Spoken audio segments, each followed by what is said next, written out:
do you identify as an out woman? Yes. As a lesbian woman? Can you say that? Yes. This will be the first time I say it on camera. I identify as a lesbian woman. I identify as a lesbian Arab woman. And I got tattoos. My name is Dayna Ash, and I'm the Executive Director of Haven for Artists. And what is Haven? Haven is the only LGBTQI and women's safe space in all of Beirut in which we can be extremely open and extremely free. Our initial intention is to be an all-inclusive art and cultural space. We are here to support every other NGO. We are here to support every artist. We are here to support every activist. But we know who needs it most.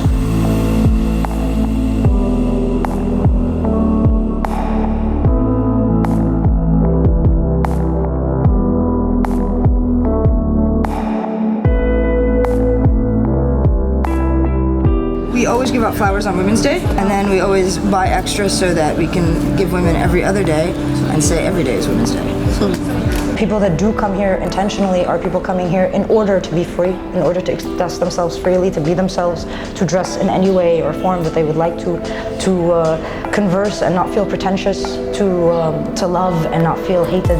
And the community just grew and grew on the basis that the space was there. Being raised in the States made me arrogant and ignorant to the strife of others. And when I came to my country and I thought that I could be liberal and free and out and proud and all of that, and I was faced with my family saying, no, you cannot, no, you cannot, that's when I realized that this was a privilege that I was given, that my country should be giving its citizens as well. And that's when I began working on Haven. It's necessary because everyone has a safe space, but LGBTQI and women are never safe.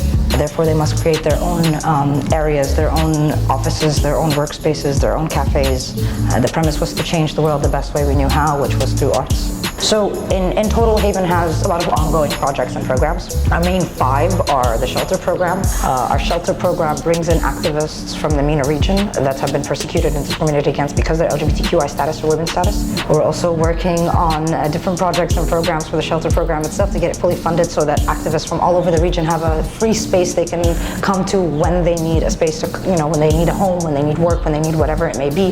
This space would be funded enough for them to at least be able to live here for free. The international residency program, the cultural space, which is the downstairs open workspace, the external exhibitions, and the free gallery. The free gallery is given to local, international, and regional artists in order to expose their work. We give them free production and support. Everything we produce in the Middle East is always edited because we've somewhat been put in a box where we can only talk about war. And a lot of us have forgotten that we've built cities on top of the rubble.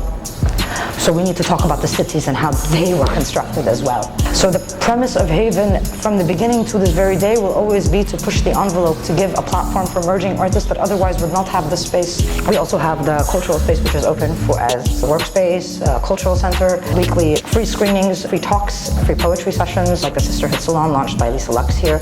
All these women come together, these men and women that believe in equal rights, and they discuss poetry, prose, concepts and ideals, and how they hope to move forward. We have the free garden outside that even when the space itself is closed, it becomes a public park for the community that they can come sit because we don't have access to free public green spaces in this country.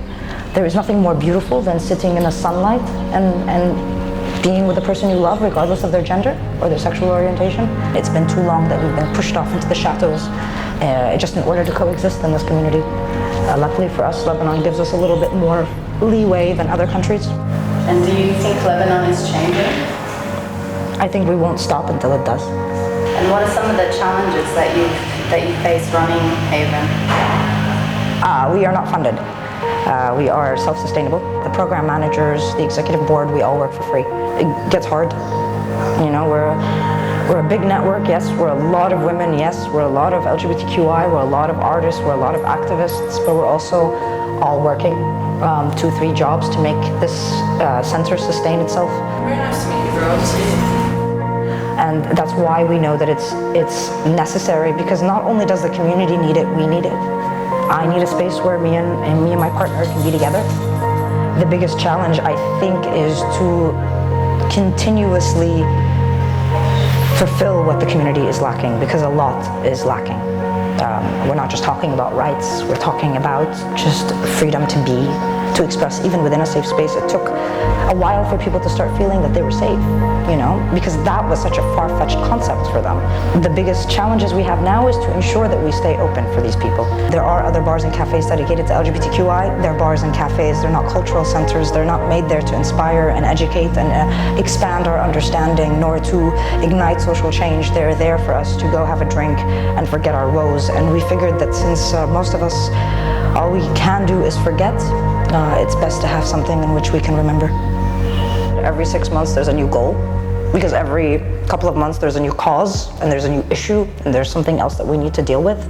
I think what we have to do is to persevere. So that's what Haven is that if you have no money, you have access to something that is going to be benefit you. We are all fighting one singular cause, and that is the right to be ourselves, no matter the shape or the form.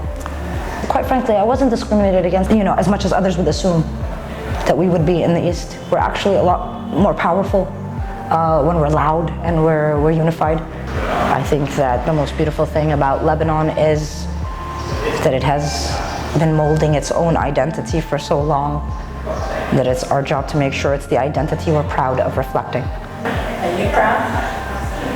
Yeah. It's hard not to be. I look more like I was beaten up, like, oh, life is so rough. It is rough, but I still got my curls, and so do you.